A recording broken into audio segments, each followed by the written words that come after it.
Cup as a noun. A small container for drinking. Who has been drinking from my cup? Who has been drinking from my cup? Who has been drinking from my cup?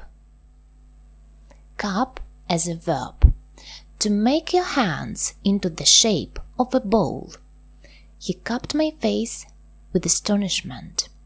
He cupped my face with astonishment. He cupped my face with astonishment.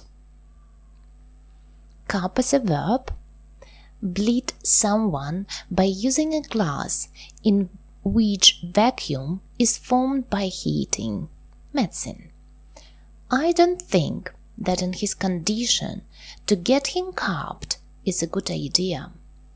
I don't think that in his condition to get him cupped is a good idea.